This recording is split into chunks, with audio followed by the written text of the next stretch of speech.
대림절 세 번째 주일이 되었습니다. 코로나와 크리스마스가 함께 겹치면서 우리의 영적인 상태들을 점검해 보시기를 바랍니다. 여러분, 지난 한 주간 동안 캐롤을 많이 들으셨습니까? 아니면 트로트를 더 많이 들으셨습니까? 지난 한 주간 동안 우리가 소유하고 있는 스마트폰이 하나님을 예비하고 이웃을 섬기는 유용한 도구가 되었습니까? 아니면 내 마음의 불안함과 내 마음의 인정받고 싶은 욕구를 투사하는 도구가 되었습니까? 또 하나, 코로나 때문에 함께 예배드릴 수 없는 상황이 계속 전개가 되는데, 이것 때문에 공적인 예배를 더 사모하는 마음이 생겼나요? 아니면 개인적으로 여기까지 내 신앙생활은 유지할 수 있어 라고 자신만만한 그러한 태도를 보이셨는지요? 더 나아가서 코로나는 코로나지만 개인의 문제, 관계에서의 생긴 갈등들, 그리고 가정 안에서 또 자녀들과 부모님들과 여러 가지 우리 가정에서 일어나는 문제들 때문에 오히려 예배를 더 귀하게 사모했는가? 아니면 아까 말씀드린 대로 개인적으로 스마트폰이면 충분하다고 그렇게 여기면서 한 주간 보냈는가? 영적으로 이해하자면 내가 이 상황 때문에, 이 문제 때문에 하나님을 더 사랑하고 하나님을 더 찾고 하나님을 더 의지할 수 있다면, 이 상황 때문에 하나님을 더 가까이 할 수 있다면, 하나님의 음성이 더 선명하게 들린다면, 그리고 나보다 더 어려운 이웃들을 돌보고 싶은 마음이 생겼다면, 이 상황은, 이 코로나는 우리에게 축복이 아닐까? 그러나 성탄이라고 했을 때 크리스마스라고 하는 이 단어는 그리스도 그리고 미사, 예배라고 하는 합성어입니다. 그리스도를 예배한다라고 하는 절기가, 왕 대신 주님을 우리가 경배하는 그 절기가 크리스마스라고 하는 거예요. 복음서에 보면 첫 번째 크리스마스에 일어난 사건 중에서 가장 중요한 테마가 뭐냐면 경배와 찬양이었습니다. 마태복음에 보면 동방 박사들이 멀리서 찾아와서 아기 예수께 경배했다. 누가복음에 보면 들에 치던 목자들이 하늘 천사의 소리를 듣고 찾아와서 그 하늘의 영광, 땅에는 평화 하면서 찬송하고 돌아갔다라고 하는 그 말. 그리고 아기 예수가 성전에 왔을 때 성전에서 있었던 시므온과 안나가 그 아기를 안고 하나님을 찬송했다고 하는 이야기. 오늘 함께 읽은 본문의 말씀은 동방에서부터 온 박사들이 구약에서부터 기다려온 메시아 그리스도가 바로 베들레헴에서 태어나셨다는 사실들을 알고 멀리서 찾아와서 그 아기 예수께 경배했다라고 하는 본문이죠. 그 동방 박사들이 그리스도를 알고 그리스도에게 무릎 꿇고 심지어 엎드렸다 그랬습니다. 그리고 성경은 크게 기뻐했다라고 말씀을 하고 있습니다. 그렇다면 사랑하는 여러분, 지금 이 시대를 살아가고 있는 그리스도인들, 아기 예수로 오셔서 공생애 동안 하나님 나라의 복음을 전하셨고 결국 십자가에서 피 흘리사 구속의 사역을 다 이루시고 부활하시고 승천하시고 하늘 보호자에 앉아 계신 우리 주 예수 그리스도를 지금 우리는 어떻게 예배할 수 있을까? 예배가 뭘까? 예배가 뭘까? 했을 때 한마디로 예배는 만남이다. 예배는 경험이다라고 말씀을 드리고 싶어요. 무엇을 경험하냐면 하나님의 임재를 경험하는 사건입니다. 그래서 예배의 순서는 하나님의 임재로 인도하는 도구이다라고 하는 것이죠. 순서 하나하나가 하나님이 나와 함께 하심, 하나님이 여기에 임하심을 경험할 수 있도록 우리를 인도하는 하나의 도구다라고 하는 거예요. 신학적으로 말하면 거룩을 경험하는 도구다, 그렇게 말을 할 수가 있을 것입니다. 여러분, 거룩의 경험은요, 하늘 성소, 하늘 보호자에 계신 하늘의 하나님이 땅과 연결되어서, 그것도 성전에서, 그것도 성전 예배를 통해서 하늘의 하나님, 그리고 영원의 싱안을 우리가 맞닥뜨리는 그 경험이 바로 예배의 시간이라고 하는 것입니다. 그래서 우리가 예배를 드리는 시간에 단 몇 초라도, 단 1분이라도 하나님이 우리에게 다가오심을 우리가 추구하는 거예요. 간절히 사모하는 거예요. 우리가 함께 불렀던 예수 우리 왕이여 이곳에 오소서, 예수 우리 왕이여 내 마음에 오소서라고 우리가 하나님의 임재를 사모하면서 이 시간 예배 자리에 우리가 나온 것입니다. 우리가 예배를 시작할 때 예배로 부르잖아요. 제가 어떻게 부릅니까? 하나님은 영이시니 예배하는 자가 영과 진리로 예배할지니라 하면서 예배의 자리로 우리 모든 성도들을 초대하고 있습니다. 그리고 그 예배 중에 우리는 경배와 찬양의 순서가 있습니다. 여러분, 경배와 찬양은 어떤 도구로 나가냐면 찬송으로 나가는 겁니다. 찬송으로. 여러분, 찬송은 곡조 있는 가락으로 하나님 앞에서 부르는 노래입니다. 찬송은요, 은혜의 수단입니다. 찬송이 없었다면 우리의 신앙생활은 참 건조했을 거예요. 그렇다면 우리가 부르고 있는 찬송 속에 찬양과 경배의 주제가 뭘까? 하나님은 정말 우리와 다른 분이시다. 하나님은 전적으로 우리와 다른 절대적인 타자이시다. 그런데 그분이 우리와 함께 계심을 우리가 찬양하는 거예요. 우리가 그분께 경배하고 있는 거예요. 그리고 그분께서 우리를 선택하셨다. 그리스도 안에서. 더 나아가서 그분께서 우리를 구속하셨다. 십자가를 통하여. 그러면서 우리는 그 하나님께서 행하신 모든 일들, 그리고 하나님 그분에 대해서 우리가 무릎 꿇고 엎드리고 하나님을 왕으로 높여드리는 그 순서가 바로 찬양과 경배의 순서입니다. 그래서 예배의 순서 중에 찬송은 하나님의 임재를 경험하도록 도와주는 아주 중요한 요소입니다. 찬송을 부르다 보면 여러분 경험을 하잖아요. 우리의 분주한 마음들, 우리의 강팍한 마음들이 이렇게 녹아지잖아요. 찬양을 부르다 보면 내 마음의 아픔들이 이렇게 좀 사라지는 것 같잖아요. 그리고 찬양을 부르다 보면 우리가 알지 못하는 우리의 연약함들이 있어요. 우리가 알지 못하는 죄악들이 있어요. 찬양하는 가운데 우리 죄악들이 씻겨 나가는 겁니다. 그러면서 우리는 찬양을 통하여 하나님이 내 안에 오시기를 갈망하고 찬양을 통해서 하나님의 임재를 기다리고 또 하나님이 나와 함께 하심을 음미하는 그 시간이 바로 찬송에 있습니다. 우리가 하나님께 나아갈 때 찬송으로 나가요.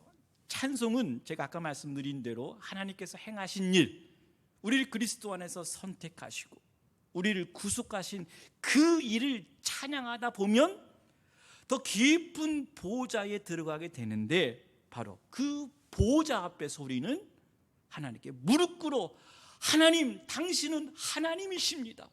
당신은 전적으로 나와 다르신 분이십니다.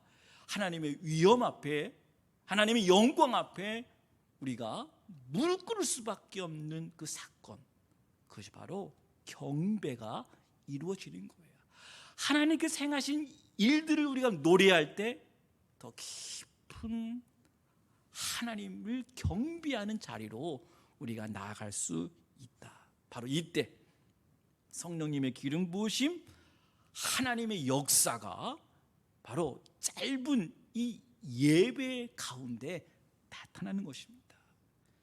찬양에 은혜가 있을 때 기쁨이 다시 회복되고, 사람이 줄 수 없는 하나님의 위로와 하나님의 평강을 우리가 맛보는 것이고, 그리 아니하실지라도 하나님께 감사한 마음이 찬양하는 가운데, 찬송하는 가운데 놀라운 역사가 나타난다.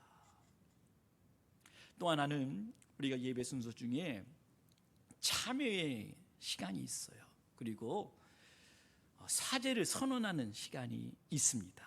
여러분, 우리가 한 주간 동안 세상에 살다 보면 죄로 인해서, 허물로 인해서 우리의 생각도 둔탁해지고, 또 우리의 입술도 너무나 터프해지고, 또 우리의 마음도 얼마나 뭐라고 할까요? 하나님 없이도 살 수 있을 것 같은 그러한 교만한 마음들이 우리 마음속에 찾아오잖아요. 그리고 신앙인들도 고의적으로 짓는 죄가 있어요. 그리고 알지도 못하고 짓는 죄도 있어요. 그리고 어떤 사람은 원치 않는 상처를 받았기 때문에 나도 모르게 부정적인 요소가 툭툭 튀어나오는 사람들도 있습니다. 제가 물어보겠습니다.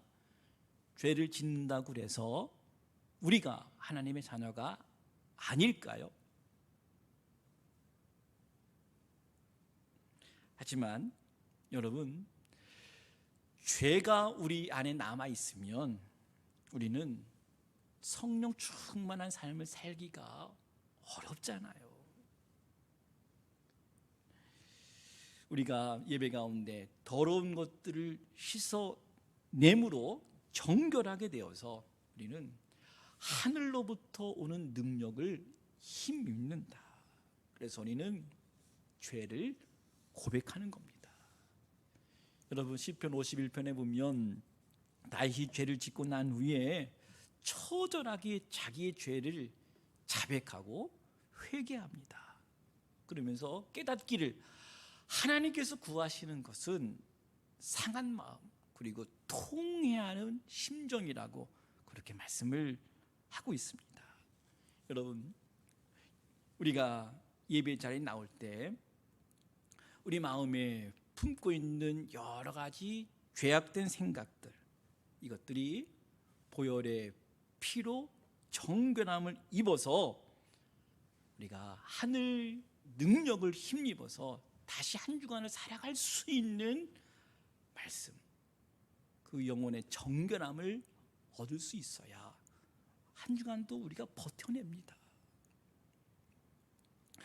여러분, 이런 의미에서 예배 시간은 우리의 죄가 처리되는 시간이에요. 그리고 거룩한 성품을 덧입는 시간입니다. 또 하나, 성경 봉독과 설교하는 시간이 있습니다. 하나님의 임재를 매개하는 두 가지를 예수님께서 말씀을 하셨는데, 영과 진리로 예배한다라고 하는 말씀이 있습니다. 여러분, 여기서 영이라고 하는 것은 하나님의 임재를 충만하게 하는 성령이고, 진리라고 하는 것은 설교자를 통해서 주시는 말씀입니다. 진리의 역할이 있어요. 왜냐하면 이 진리는 목회자를 통해서 주시는 이 말씀은 성도들의 지난 한 주간의 삶을 해석하게 하십니다. 고난을 당한 사람은 고난을 해석하게 만들고, 그리고 죄악에 빠진 자를 다시 되돌아서게 하고, 또 삶 속에서 깨닫지 못한, 이해하지 못한 그러한 뜻을 바로 깨닫게 하는 역할을 바로 진리가 설교자를 통해서 주시는 말씀을 통해서 깨닫게 한다고 하는 것입니다. 그래서 여러분, 설교를 들을 때 우리의 이성이나 우리의 감정으로 듣기가 어려워요. 그래서 분명한 것은 성령께서 계시의 내용을 새롭게 주시는 것이 아니라 우리가 받은 진리, 그리스도 안에서 받은 진리를 다시 깨닫게 하고, 그 진리로 풍성하게 살게 하고, 그 진리를 느끼게 하고, 그 진리를 가슴에 새기게 하는 거예요. 영과 진리로 예비할지니라. 예수님께서 아버지께서 보내실 성령, 그가 너희에게 모든 것을 가르치고 내가 너희에게 말한 모든 것을 생각나게 하시리라. 여러분, 은혜가 넘치는 예배를 위해서는 목회자와 성도가 함께 준비해야 됩니다. 참 이상해요. 참 부족한 설교라고 느끼는데, 은혜를 사모하는 성도들이 모이면 은혜가 되고, 또 소낙비 같은 은혜의 말씀이 막 내리치는데도 또 마음을 닫고 있으면 깨닫지 못하는 것이 우리들의 예배의 현장의 실체 아닙니까?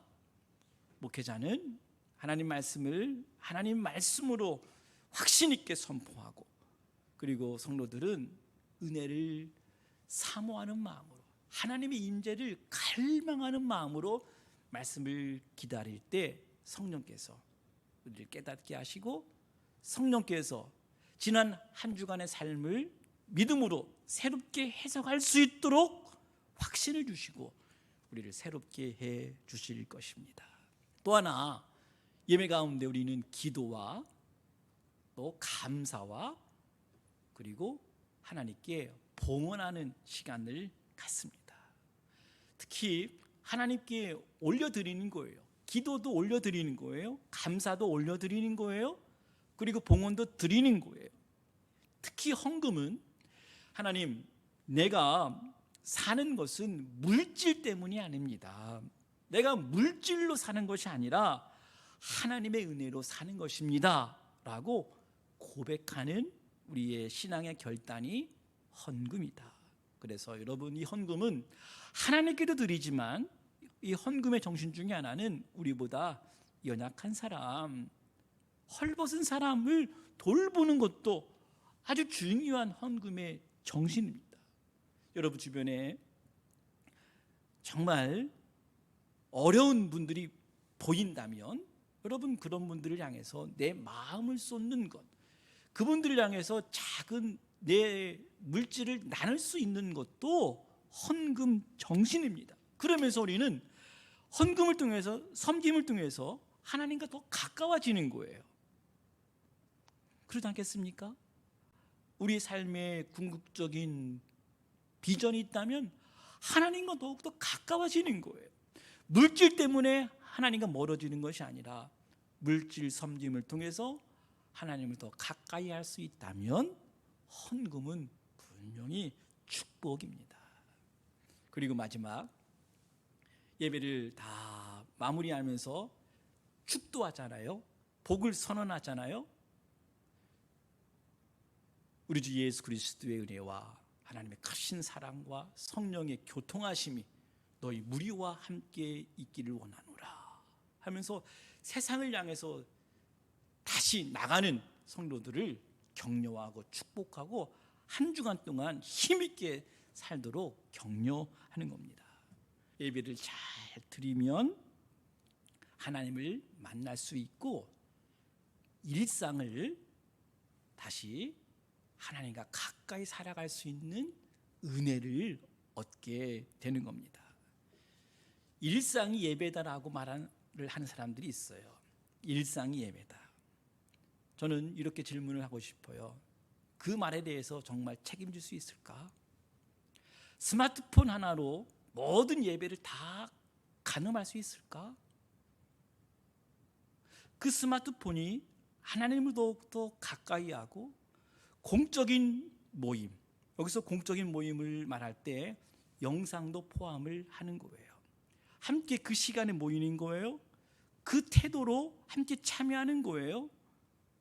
일상이 예배다라고 하면서 무너진 공적 예배 생활을 우리가 그것이 습관처럼 되어버리고 있다면 하나님의 임재, 예배 가운데 경험하는 하나님의 영광, 그 보호자 앞에서 무릎 꿇어 경배하면서 오는 그 하나님의 놀라운 역사들을 예배 가운데 경험할 수 있을까? 무시하지 못해요. 아무리 뛰어난 개인 영성가라고 하더라도 함께 모여서 예배하는 공적 예배를 무시하면 어느 정도 내 마음에 하나님이 멀어지고 하나님 없이도 살 수 있을 것 같은 교만함이 우리 안에 생길지도 모릅니다. 예배를 잘 드리면 우리의 영이 마치 목욕을 한 것처럼 가뿐하고 다시 한 주간을 살아갈 수 있는 용기를 얻게 되는 것입니다. 사랑하는 여러분, 코로나, 크리스마스, 내 마음이 어느 쪽으로 더 많이 기울었습니까? 코로나입니까? 아니면 크리스마스입니까?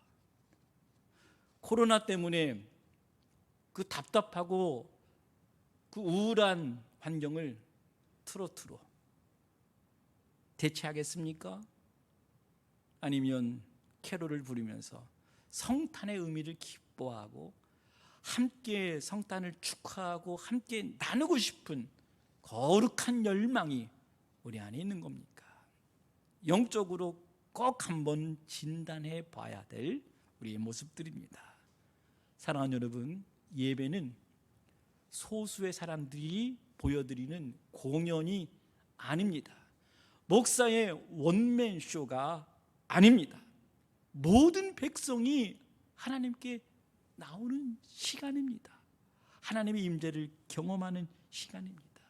오늘 이 시간에도 영상으로 예배드리고 있지만 함께 마음을 모아 사모하는 심령으로 함께 찬양하고 함께 기도하고 함께 참여의 기도를 드리고 함께 말씀을 경청하게 될 때 하나님께서 우리 안에서 여러분의 가정 가운데 여러분의 삶 속에 놀랍게 역사하실 것입니다. 신앙인의 진정한 힘은 예배를 드릴 때에 세상을 이길 수 있는 힘이 생긴다. 마지막으로 꼭 권면해 드리고 싶습니다. 우리가 매일매일 예배의 삶을 살아가고 있지만